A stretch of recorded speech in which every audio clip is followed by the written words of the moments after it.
Hello friends, आज हम पहले वीडियो में भारतीय राज्य व्यवस्था इंडियन पॉलिटी को देखेंगे। फिर शुरू करते हैं। आज का हमारा पहला टॉपिक है भारत का संवैधानिक विकास। संविधान नियमों अथवा कानूनों का वह संग्रह है जिसके आधार पर किसी देश का शासन संचालित किया जाता है। भारत का भी अपना एक संविधान है। भारतीय संविधान के विकास को भारत में कंपनी के शासन तथा ब्रिटिश क्राउन के शासन के तहत निर्मित अधिनियमों के विकास के रूप में समझा जा सकता है। अगर हम बात करें कि कंपनी के शासन अधीन पारित जो एक्ट थे वो कौन कौन से एक्ट थे, तो पहला हमारा हो जाता है 1773 का रेगुलेटिंग एक्ट। फिर दूसरा 1784 पिट्स इंडिया एक्ट और चार्टर एक्ट 4 थे, जिसमें 1793, 1813, 1833 और 1853 ये हमारे 4 चार्टर एक्ट जो थे क्रम वाइज आए हुए थे। उसके बाद अगर हम देखते हैं क्राउन के शासनाधीन पारित जो एक्ट थे वो 1858 भारत शासन अधिनियम, 1861 का भारत परिषद अधिनियम, 1892 भारत परिषद अधिनियम, 1909 भारत परिषद अधिनियम, 1919 का भारत शासन अधिनियम, 1935 का भारत शासन अधिनियम और लास्ट में जो हमारा एक्ट है 1947 भारतीय स्वतंत्रता अधिनियम।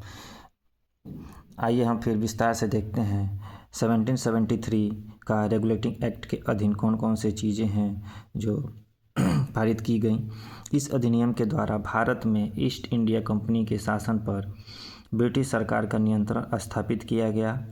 इस अधिनियम के तहत बंगाल के गवर्नर को बंगाल का गवर्नर जनरल का पद नाम दिया गया एवं उसकी सहायता के लिए 4 सदस्यीय कार्यकारिणी परिषद का गठन किया गया।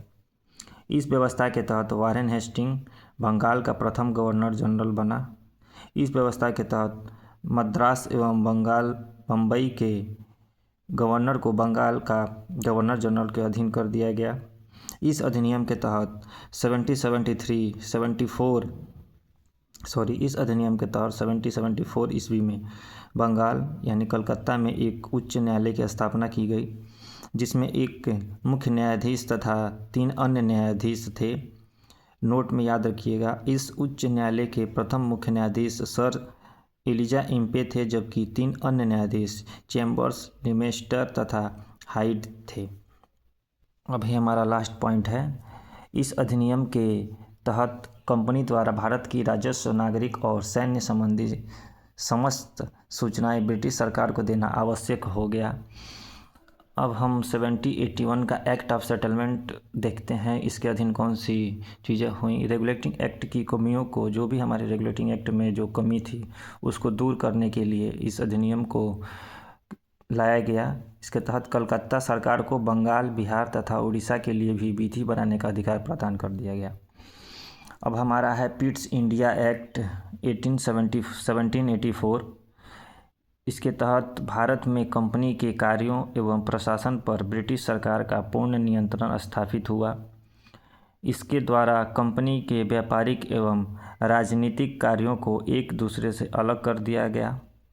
भारत में कंपनी द्वारा शासित क्षेत्र को पहली बार ब्रिटिश आधिपत्य का क्षेत्र कहा गया।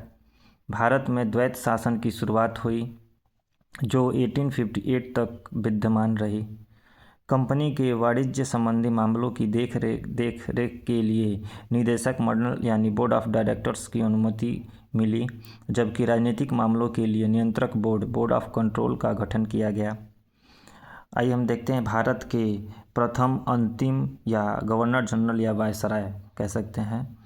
तो अगर हम देखते हैं कि पहले वाइस गवर्नर कौन थे, तो रॉबर्ट क्लाइव बंगाल के प्रथम गवर्नर, वारेन हेस्टिंग बंगाल के प्रथम governor general, lord William Bentinck Bharat के प्रथम गवर्नर जनरल, फिर आए लॉर्ड कैनिंग भारत के प्रथम वायसराय, लॉर्ड माउंटबेटन स्वतंत्र भारत के प्रथम गवर्नर जनरल, और उसके बाद सी राजगोपालाचारी जो हमारे स्वतंत्रता के बाद भारत के प्रथम तथा अंतिम भारतीय गवर्नर जनरल बने।